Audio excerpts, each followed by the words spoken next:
Right. My name is Leanne. I'm This the meeting children's is librarian. being recorded. Oh, okay. I'm the children's librarian here at the Fort Lee Library. I'm joined by Kerry, our programming librarian.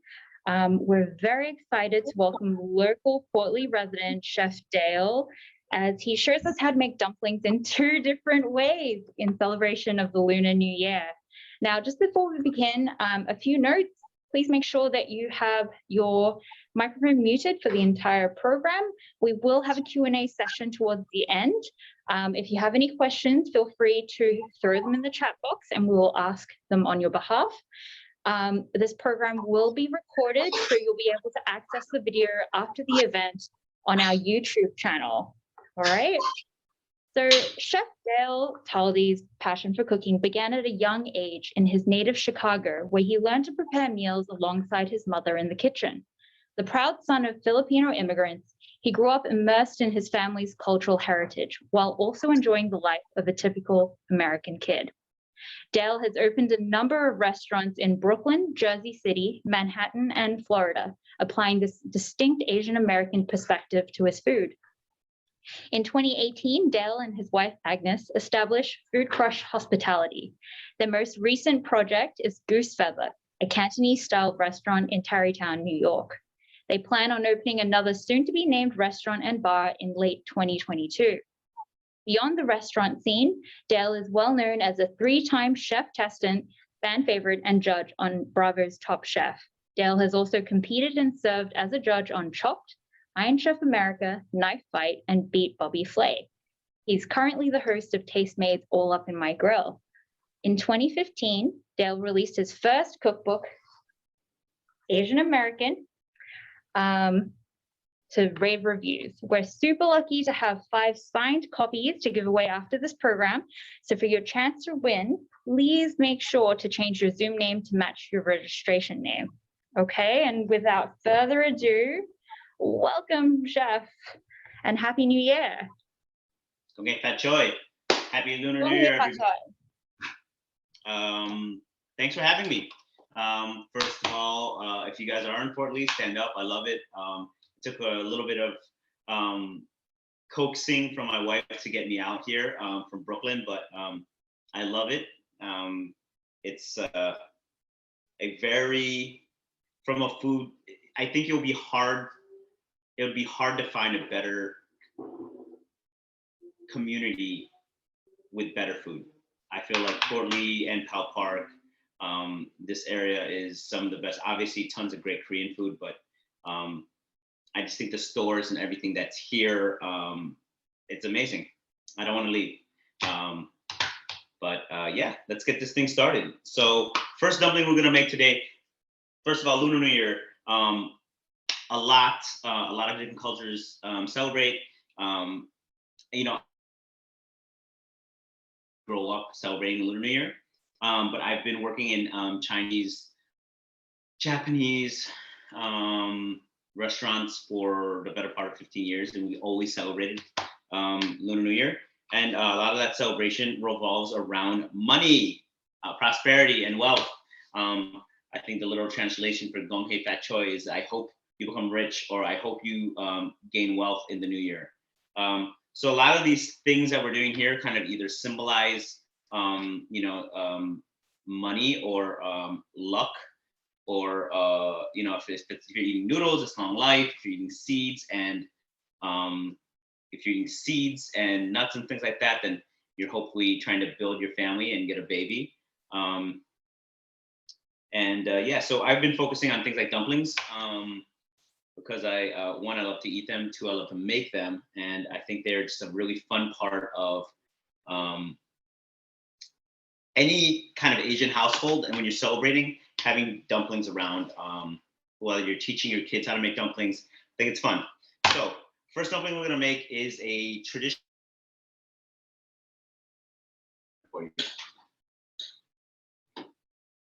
That's like that kid's moment, or that this is that moment in Cribs. This bowl right here, I have half a pound of coarsely ground pork. The pork you're looking for in this recipe needs to have a certain amount of fat to it, right? So what I like pork, they're going to use for sausage, for like Italian sausage. You want a 30 to 70% ratio. So 30% fat, 70% lean meat. Or just take a nicely marbled piece of pork belly to the butcher and say, hey, can you grind this? But more importantly, when you're asking them to grind, ask them to grind it for you with a larger die.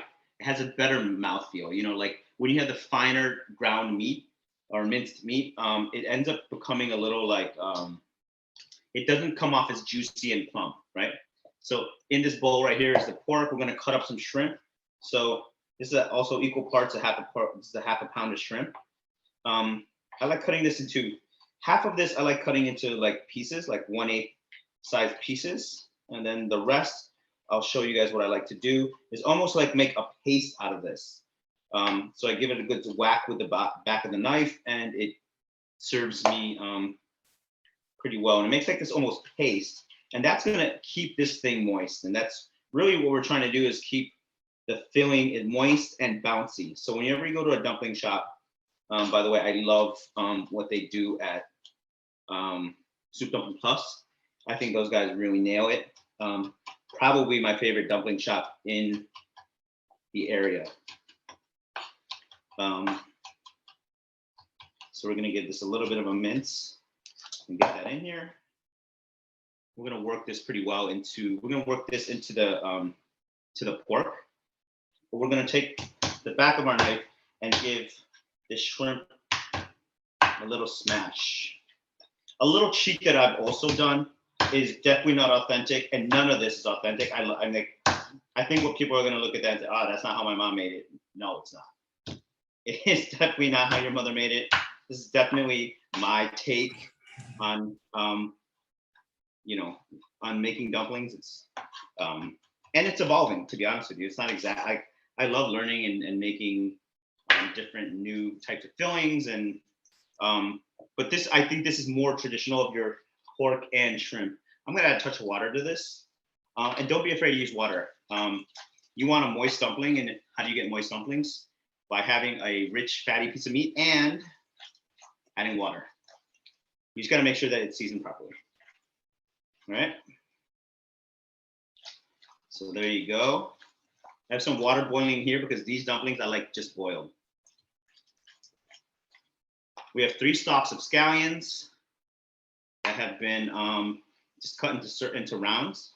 We have sesame, soy sauce, and I think you might have the recipe in front of you. Sesame oil, sugar, which I think is also another really important part of this recipe.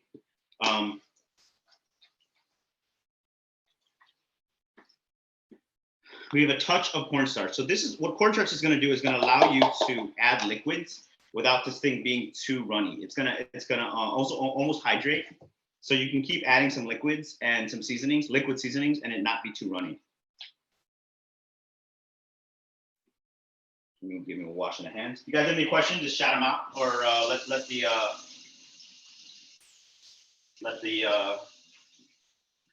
guys know, and they'll shoot them over to me.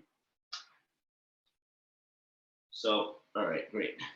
So we have right here this really nice filling.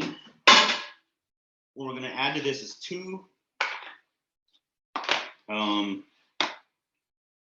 pieces of garlic minced. What I like to do is just take one of these microplanes or these graters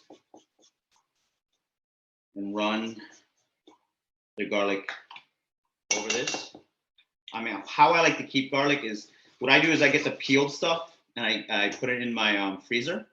And then whenever I need a piece, I just pull one out real quick and then do one of these jobs, do one of these numbers on these, kind of give it a great. Then I have about 2 tablespoons of ginger here. And this is gonna give tons of flavor. I don't saute my aromatics at all. I like just cooking in the water and it kind of releasing all those essential oils and all those beautiful aromatics that are inside.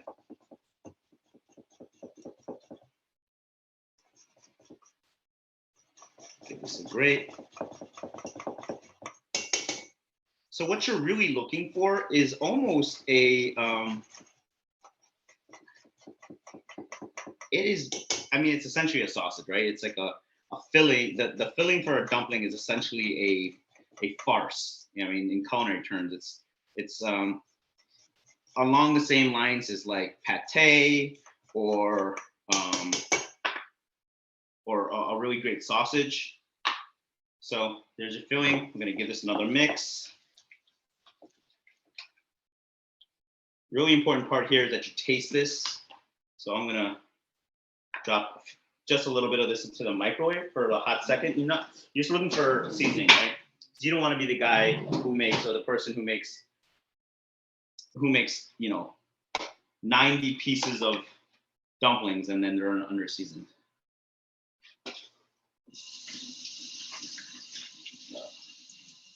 Get that clean.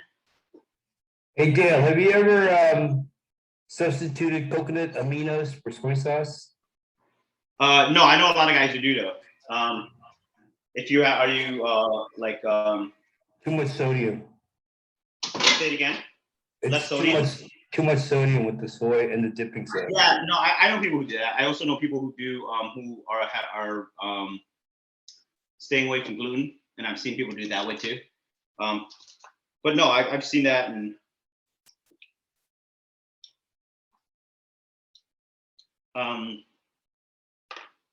my food is. I try and say that my food is not shy on seasoning. I like to think that I teeter the edge. A lot of viewers say, oh, it's aggressively seasoned, and that to me that's how I like my food. So I understand why people would stay away from the sodium, but that's kind of not how I cook. But no, totally, I feel like if you're staying away from, that's the beauty of kind of cooking, is you end up finding what works for you. Now we have these wrappers here. They're pretty thin. This is more of a Hong Kong style wrapper. So you can see kind of how thin. I have two different types. I found these Korean ones that look pretty cool. They're the mandu ones, and I read this, and it has glutinous rice flour, which I thought was interesting. I wanted to try that. So I'll show you guys how to make a few of these dumplings. So we're gonna take about a tablespoon's worth of filling. And this is really important, right? You're kind of, you need to strike the balance of filling to wrapper, right? So then you have this wrapper here, right? So basically one of the points is pointed towards you. What we're gonna do is we're gonna go off kind of center, right? So it almost kind of looks like a crown at this point. So you have that. Right? You can see how the points have the line. And then what I'm going to do is, keeping one of these sections in my left, I'm right-handed, so in my left hand, I'm going to pull all the points towards each other. And then give it a nice squeeze. All right? So then you have this. And this is said to be kind of one of the original style of dumplings. When I worked at a restaurant called Budokan in New York City, and a lot of the dim sum team said this is like, they would call it an ancient dumpling because this is one of like the original dumplings. And these guys, it was amazing. So they would they would almost do it with one hand and then just pinch it all together in one hand. But you can see right there, right? These are a little overfilled. Then we're going to pull this towards my left hand and then pinch it together. What's great about these dumplings are, once they're in this form, as long as you freeze these kind of individually, they'll stay, they almost cook better frozen. So there's a little bit of starch on these wrappers, and it's going to help these adhere. And I'm just using a little bit of water to make these connect.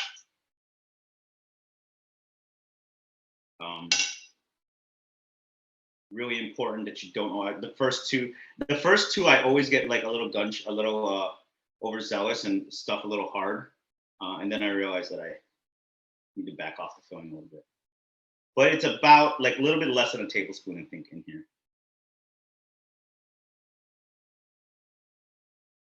I'll pull these to the side. This filling can be done for a bunch of different types of dumplings. You can use this for these wontons that we're just going to steam, or you could put them in like a pot sticker filling. They work pretty good. Or an egg roll. You can put them in an egg roll. They work like a Shanghai, like a Filipino style egg roll, Shanghai, thin, like little thin guy. So there you go. That is our first dumpling made. And like I said, I think this is pretty authentic. This is like a shrimp and pork dumpling. I mean, I'm no Aquarius here, but I think these are pretty good, which I love. I think they do a fantastic job. I don't get enough chili oil though. A little stingy. So let's make one more and then we'll boil these guys. And I'll show you guys kind of how we plate them. You know, once you know the filling is kind of basically half shrimp, half pork, and the rest of these, then you can start having some real fun with this. I used to fill this with like canned chopped black truffles. What else have we put inside of these? You know, mushrooms. Whittier mushrooms are fantastic in this. What else is pretty good in this? Really, I mean, dumplings are a fun way to kind of use whatever you have around the house. I made these wontons with shrimp and duck, like ground duck. That was delicious.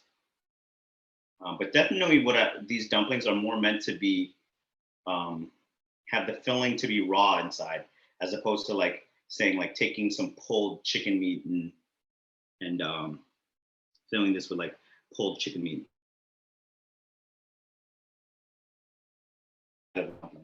So now, water on high. We're gonna make sure when you're, you know, these to almost never lose a boil. You want these to go pretty fast. You know, picking dumpling wrappers is also a really important thing. I think a lot of times people are like, oh, my dumplings didn't turn out really good, or because they just pulled, you know, because they only have a certain kind of dumpling wrapper. If you see like wrappers, those are Shanghai, and those are meant to be cooked twice, like steamed and then pan. Meant to be steamed instead of rice flour, so I'll have a nice little chew to it. And really simply, how I served it, mother-in-law had probably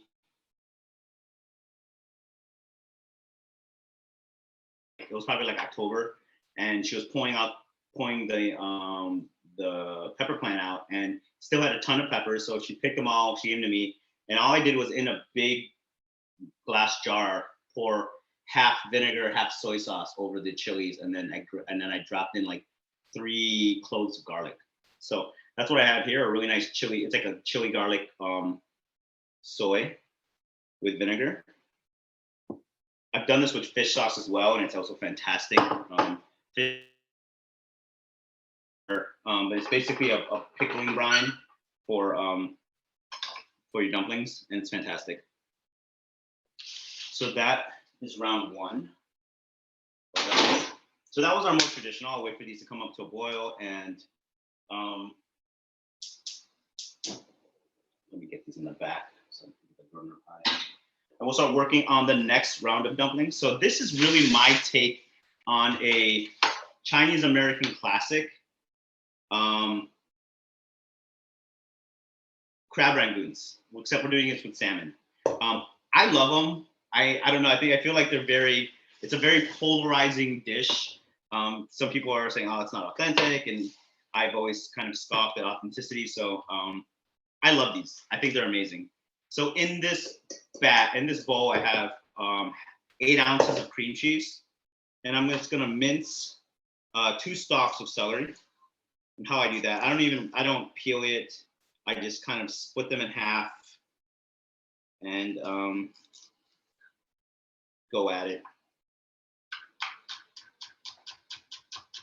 But you want, yeah, like a nice fine mince on this.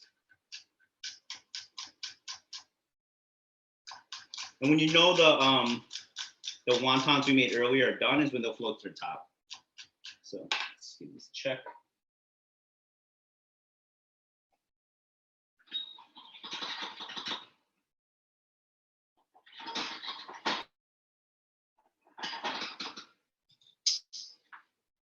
Well,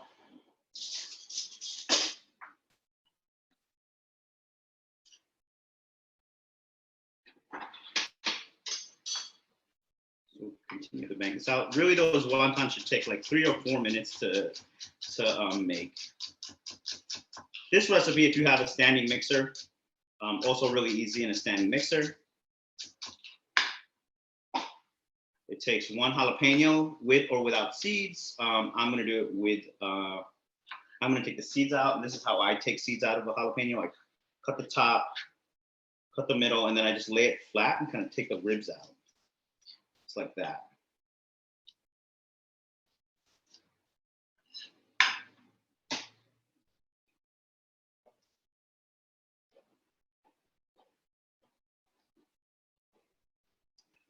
And I place these in the middle. These are really done. Like you can put a little bit of extra something on them, but here you go. Don't pull them to the camera.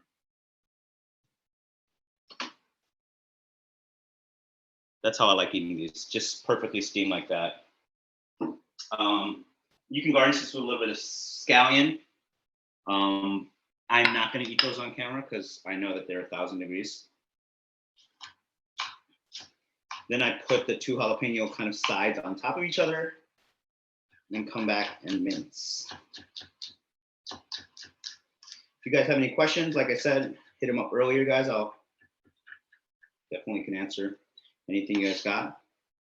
1 shallot or shallot. What other fillings do you like to use? What other ingredients? Say it again. What other ingredients do you like to use for filling? I think with so at the restaurant we have interesting dumpling filling. We have that. We take dry aged beef, and we make a dry aged beef pot sticker. So that's more Shanghai style, but I think it's just as delicious. I love it. I think it's fantastic. You know, beef tends to dry out a little bit, especially dry aged beef. So we have to add, we end up using like quite a bit of water to it. I don't know. I mean, I think I love vegetable dumplings. We've been playing around with a lot of like the impossible meats. So like impossible like the beef and pork substitutes. So right here, all I have is 4 ounces of smoked salmon that I'm just gonna give a nice little chop to. It's already sliced, so you don't have to really kind of, you wanna see the smoked salmon kind of running through this. Yeah, if you add more water to your mix, doesn't it make it more like a soup dumpling rather than a regular dumpling? In a what? In like the beef?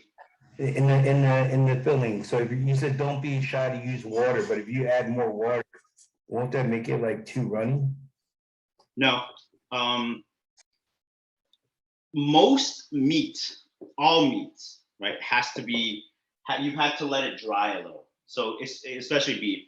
When people tell me like, oh, you know, all I need is fresh beef or fresh pork, I just kind of roll my eyes a little bit. It's like, you don't ever want to eat beef that hasn't been aged for at least a few weeks. Most beef in the States is aged for 28 days. So from the minute that steer has been harvested, it's 28 days from when you eat it, generally. So, I mean, 14 days, some of the lesser grades of beef, it's like 14 days. And that's to pull water content out. So once you pull water content out, you're able to get water back into that meat. Soup dumplings, when you make soup dumplings, they are, when you make soup dumplings, they are actually pieces of gelatin and that have been, pieces of stock that have been set in gelatin. And that's what makes it, that's what gets it, that's what gives that soup. So the zest and juice of a lemon. So yeah, I mean, hopefully that answers your question. You want moisture in things because then it's gonna give you, it's gonna give off the appearance of juicy. Because like, honestly, you have a lot of pork. Sometimes you have, oh, the dumpling is super juicy from the pork. And that's fat. That's just fat. Which, you know, whatever, fat's flavor and I love it. But, you know, we had to think of a better, another way to incorporate moisture into these aged beef dumplings. So here is 2 lemons juiced.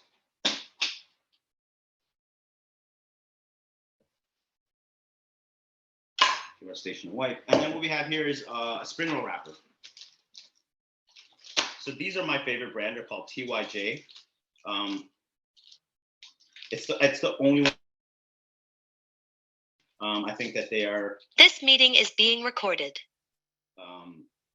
I think they're the best quality for what I like to do. So what I'm gonna do is, so basically I'm gonna, like, again, turn this to me like it's a diamond. And what I'm gonna do is cut off, say, a lower third of the dumpling, of the wrapper, sorry. Then you can do this ahead of time. You should actually kind of peel these ahead of time and keep these, 1, defrosted, but 2, keep a wet paper towel on top of them so they don't dry out while you're making spring rolls. So yeah, we're gonna take ours. We've mixed this really well. There's nothing in here that isn't in this mix. Just everything's cooked, so you can kind of, if you want to taste or give this a taste, you can just right out of the bowl. It's not like the shrimp and pork filling, you know. And right now is when you want to taste for salt. But once again, smoked salmon has a lot of salt in it, so that's great. It's plenty. And if you don't have a piping bag, I have a plastic bag here. And we're going to fill this.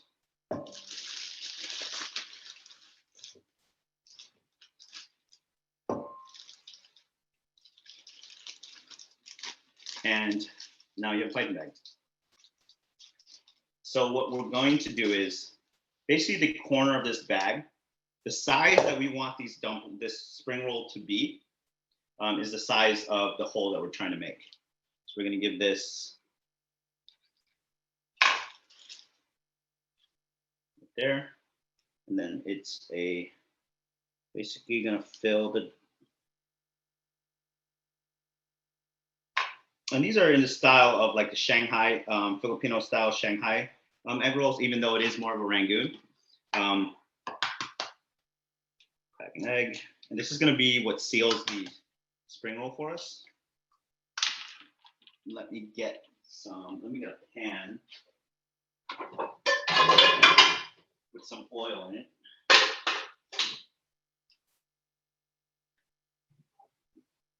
So we can fry these guys as soon as we're done.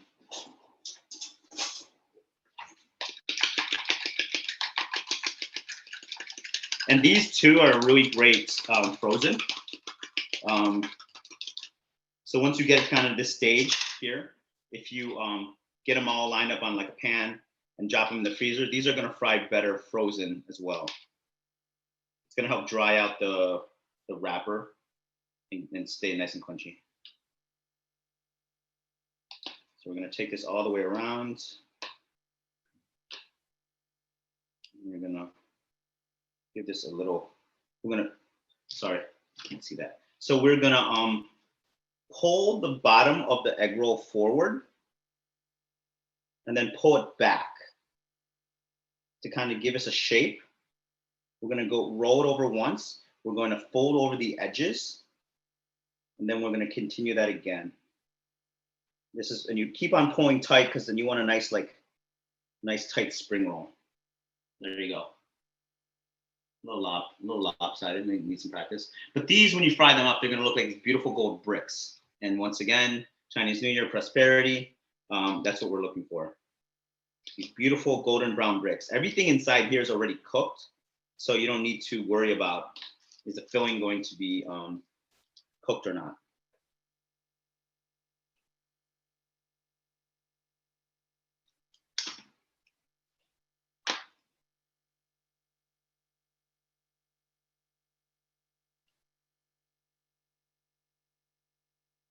There you go.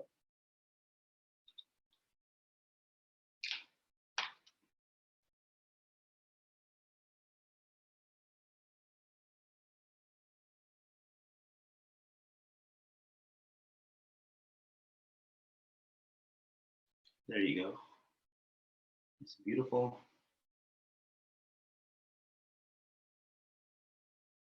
This one I love because I think it's an easy way to get some of your, I mean, I don't, it's not authentic, and I don't think any of the food that I do is authentic. But I think it's authentic to Chinese American culture. I feel like Chinese American food is its own category, and kind of should be respected in its own right, for what it's done for the Chinese American community, and for all of us. I'm from Chicago originally. We have great Chinese American restaurants there, but not like how many here are in this area and in the East Coast, and especially in New York City. I think sometimes it gets downplayed as something that's kind of lesser than it should be. I think it's perfect in what it is. All right. So we have 3 beautiful little spring rolls here. You can make these as long or as big as you'd like. I've got a little bit of oil here. We're gonna bring this to about a 375, because you want this to cook really quickly on the inside, and really quickly on the outside, because the inside's already cooked. All you have to do is warm it through. Especially if they're frozen, you're just looking for it to kind of get nice and melty and gooey in the middle. You guys have any other questions?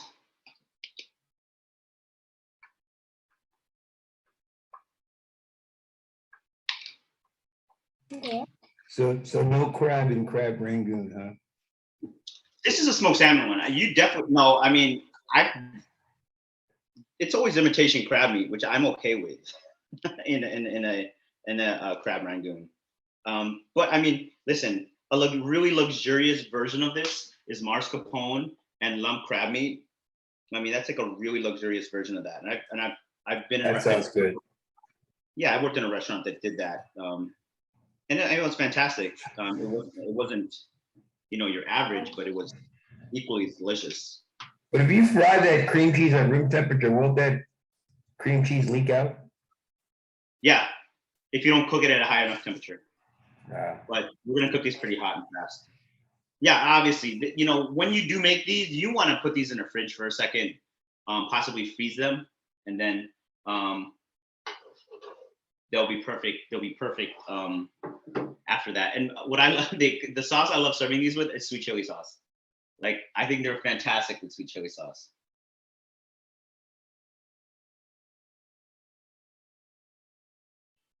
These are ready to go. These get a nice little. Yeah, I mean, and the other thing with these is that, like, once again, you gotta let these sit for a second, because these are gonna be like the hottest things on earth. I mean, ideally, you would like to have a deep fat fryer. We can fry this all in one shot, but I resisted getting a deep fat fryer for the house for my health. I think my wife would kill me if I mean, it's like in any restaurant, whenever you have a fryer in a restaurant, you always question, what can we fry? So like some of the best accidents or crazy moments have been like, what would happen if you fried that? I mean, that's exactly what happened with like a fried Oreo or a fried Twinkie. It's like they were bored and they were like, hey, what happens if we fry this? And then they're like, that's pretty good.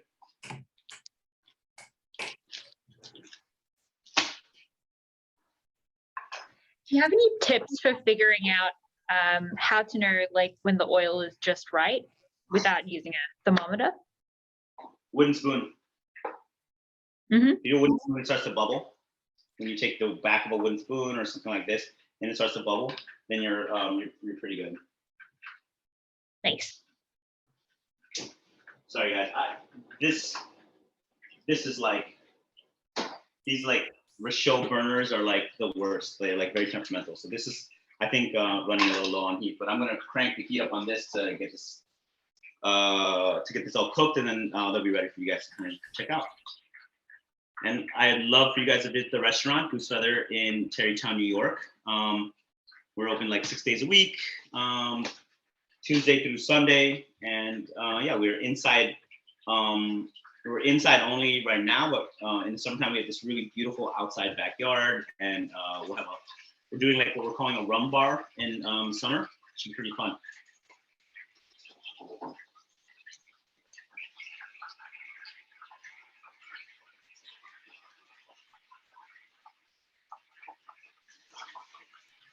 Diane says the restaurant is great. Yeah, you been?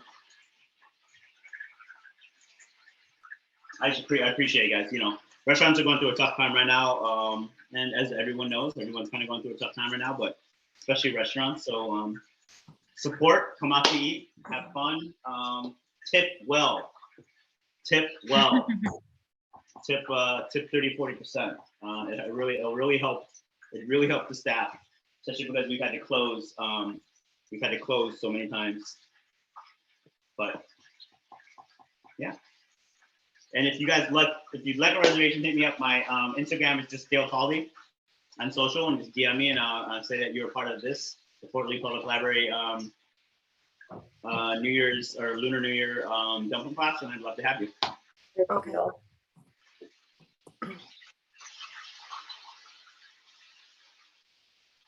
So Michael asks, how are you guys coping with rising food costs? Say it again. How are you guys coping with rising food costs? Wow, you guys are getting really hitting really hard questions, huh? Not just the fluffy stuff, not the top questions. I mean, listen, at the end of the day, you guys are paying for it. At the end of the day, you guys are paying for it. That's just the simplest question, the simplest answer. There's no way that we could, 3 months ago, a 45-pound case of chicken wings was $48. It's $125 now. Same 45-pound case of chicken. Nothing we can do about it, right? Everyone says, you know, supply chain issues. Some of the weird stuff is like the lack of. You'll see this in a lot of meats. It's like lamb was. If anyone's bought lamb or likes lamb, that price has shot up almost 4 or 5 times. A lot of it is because during the pandemic, no one ordered lamb because it's mainly restaurants that serve it. Lamb is one of those items that after a year, you can't eat lamb. It turns into mutton, so it has a very strong taste, and it's not really lamb anymore. So a lot of those animals went to slaughter as a different product, and they had to kind of start from scratch. So here's our egg rolls. That's great. Thanks. And like the caller, like the person said above before, these are best if you let these cool down so the cream cheese really kind of hardens up. These are gonna be molten lava inside right now. But yeah, that's the short and long of it. I mean, we're just really nothing else we can do but pass it off to the consumer. We absorb some of it, but at the end of the day, I think everyone understands that, like, if you want to eat something and you want to go out, there's a price that has to be, you're paying for a service, right? You're not just paying for food. And a restaurant like mine isn't your, hey, I'm grabbing lunch every day restaurant, right? Maybe, we have guests that come eat 2-3 times a week that love the restaurant. We're blessed, but We are an occasion, we are an event, right? We aren't just going out to grab something to eat. Unfortunately, there's a cost that comes with that. Is there a sauce situation you would recommend with the crab rangoon? Or Sweet is chili, Mhm. sweet chili sauce. May Ploy makes a good one. I think this is my favorite sweet and sour sauce. It's like a sweet chili sauce for chicken. It's I think Vietnamese or Thai and then I squeeze a lime into it. It's my favorite. It's my favorite sweet and sour sauce. That with like crispy pork or a cutlet on top of it. I think it's like the sweet and sour pork. It's fantastic. Definitely good stuff, especially like to cut through the heaviness. Oh, for sure, for sure. All right, so I suppose we should enter our Q&A session. Does anybody have any burning questions that they would like to ask?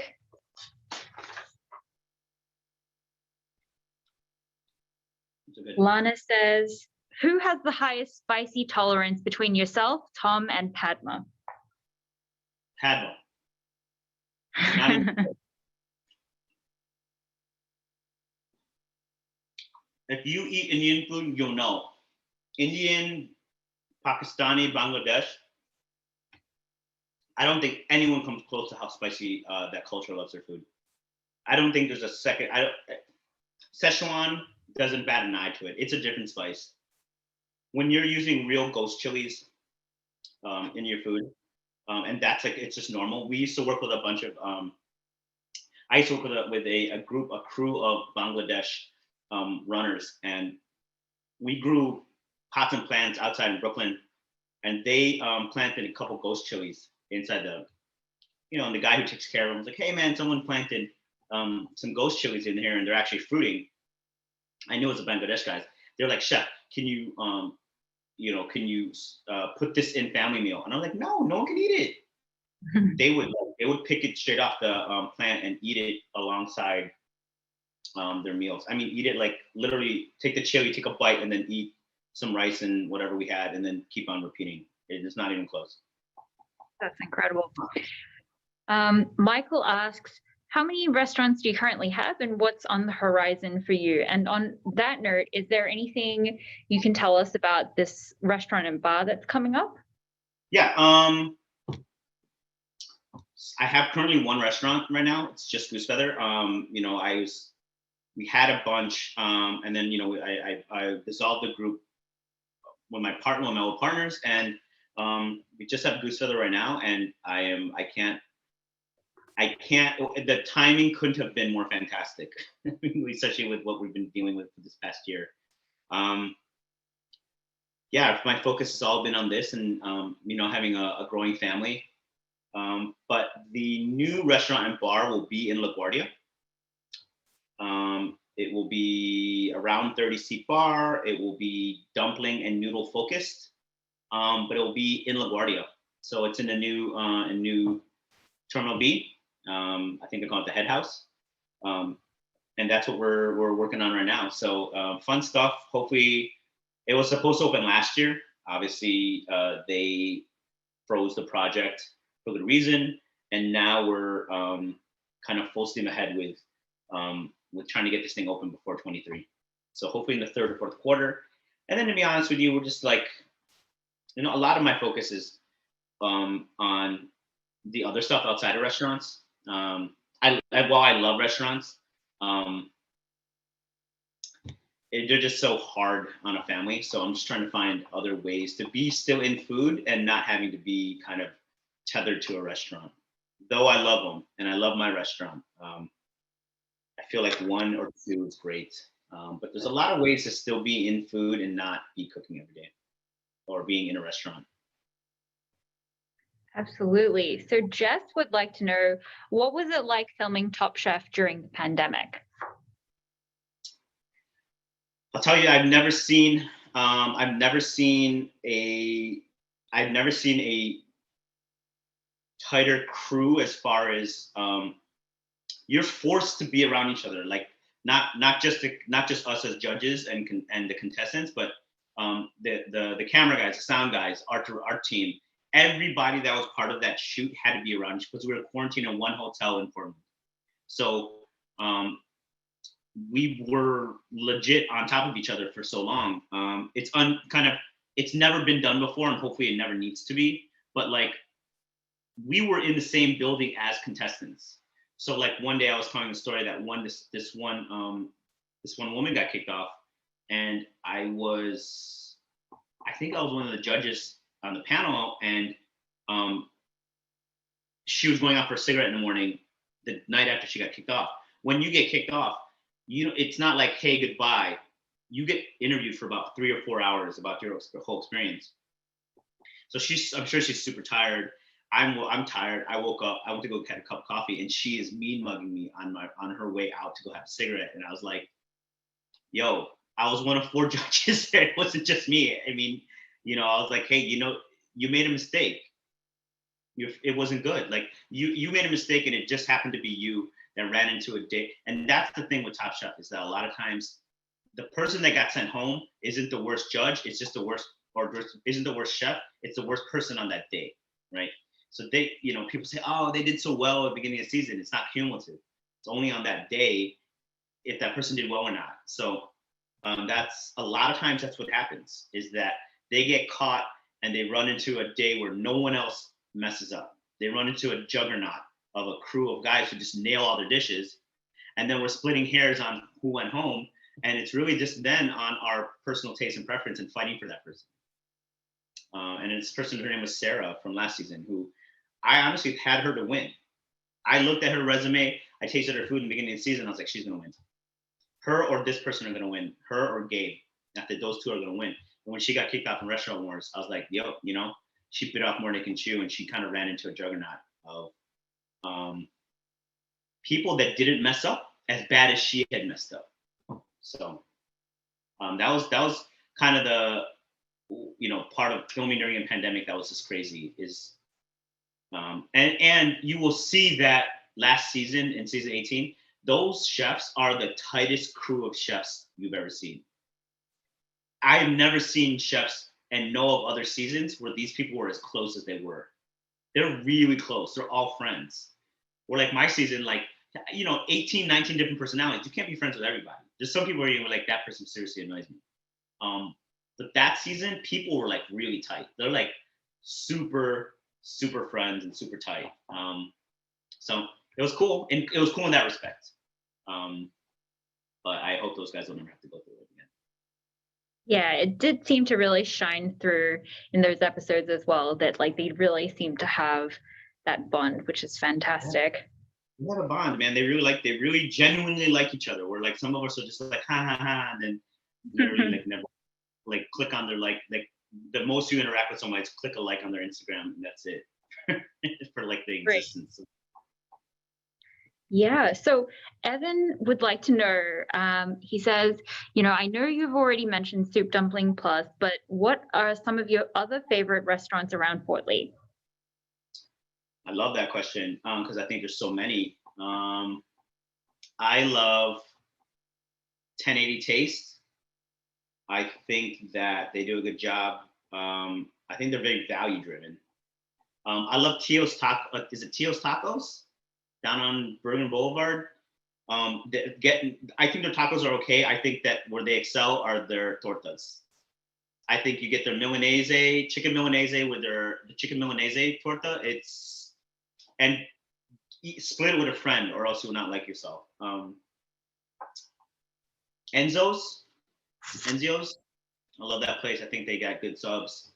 Somenom Jip for charcoal fired barbecue. I think they do a really good job. Even my everyday, I think Fort Lee is such a good place for food. Cafasos. I think to be in Fort Lee and to have that place, we're so lucky. Like that place, even if you don't cook, you could just walk in there and grab their focaccia and their pizza when they put them out. Those little pan pies are fantastic. I can't I rave about it. I think the place is amazing. I'm lucky to have that. We're lucky as a community to have a store like that around here. What else do I love? You know, in Edgewater, Seek in Edgewater. I love that place. I think that place is fantastic. I think they do a good job. Where else do I like? You know, for brunch, and I'm not a brunch dude, but since I got kids, you know, the brown, what's it called? Brownstone.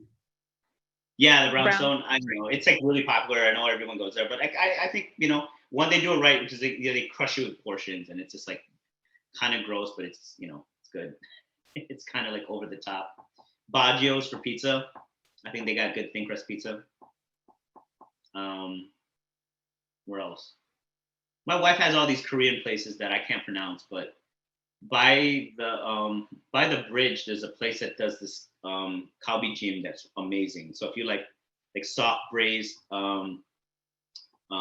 it's like a short rib stew. I don't know the name of it, but it's like they're like, that's what they do. And that's kind of what I love about a lot of restaurants here, especially if they're Korean. It's like this is what they specialize in, and you get that, and it's amazing. But then I think if you head like towards Cliffside Park, I think you start to hit some really dope, like South American, Colombian, even a little Mexican on Anderson Avenue. You start to see that influence head that direction. It's really dope, and I think it's fantastic. You know what's dope? Chicken, Don Chicken on Broad Avenue. That's the best chicken. They have the best chicken wings in anywhere here. And come at me if you think differently. They have the best fried chicken. Their fried chicken is so good, it teeters between American fried chicken and that double fried Korean fried chicken. And get the soy garlic. I don't do any of the really wet, saucy ones, but I love that. I think it's really good. I think it's fantastic. Yeah, they do a bang up job, man. Bang up job. What else? I can talk. I'm so proud about living out here. I have friends that come out and see me. I go, dude, let's take a little eating tour of Fort Lee, because it's that good. I mean, this K-Town here in Powell Park, Fort Lee, makes the one in the city look like a joke. It's like that one is for tourists and it's Disneyland, and this is like for real. You go on Broad Avenue, nobody speaks. Like, if you don't speak Korean, you're screwed. I mean, you have to know where you're going, and I love that. I love that about this community. You have to find these places that have ill food. So Jess says you should host an eating tour of Fort Lee. That would be lots of fun. I did do it once. Oh no, you know what? I was gonna do it once with David Burke and a bunch of other chefs that live out here, like Justin Smiley.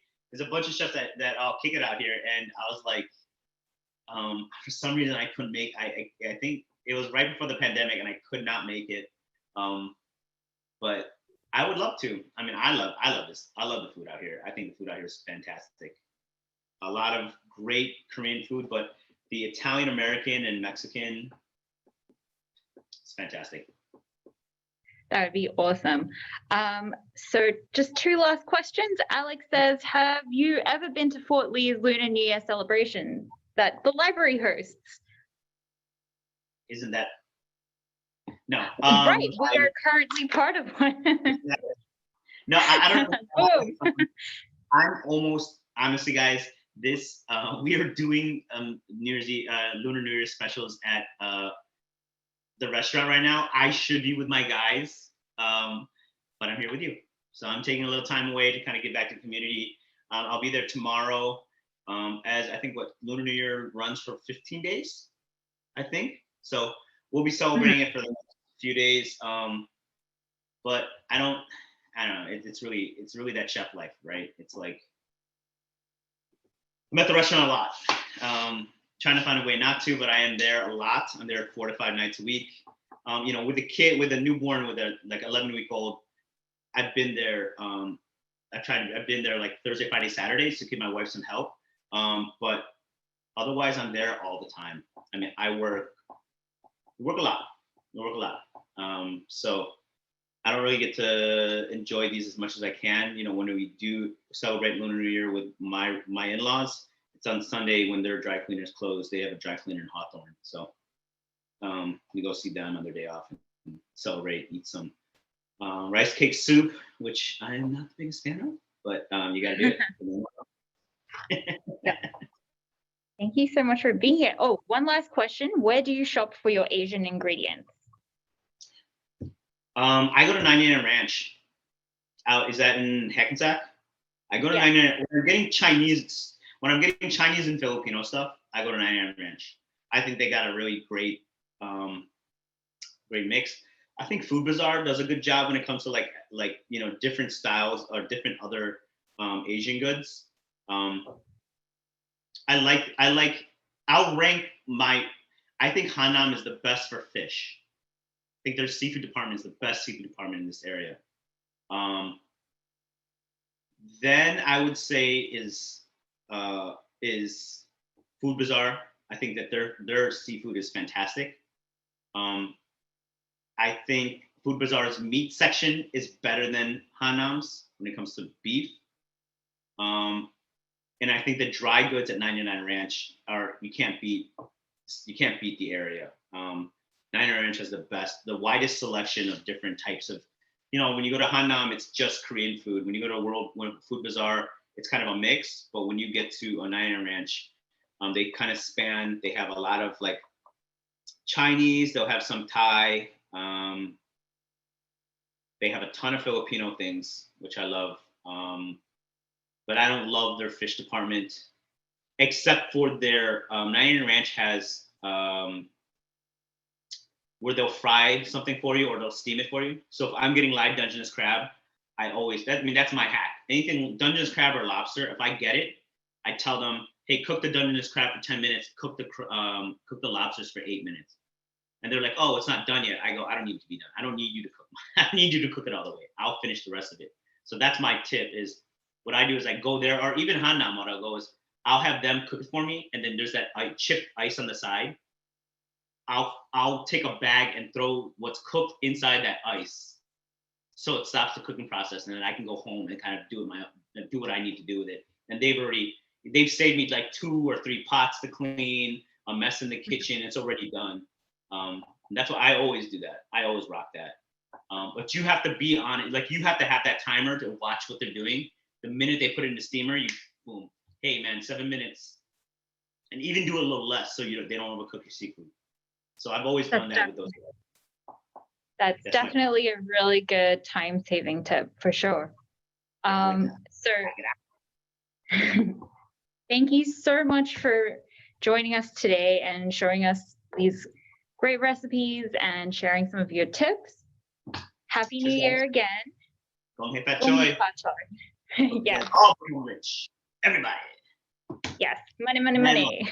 Love and love the children, the whole 9 yards. But yes, good luck, guys, and happy Lunar New Year and much prosperity and wealth to everyone.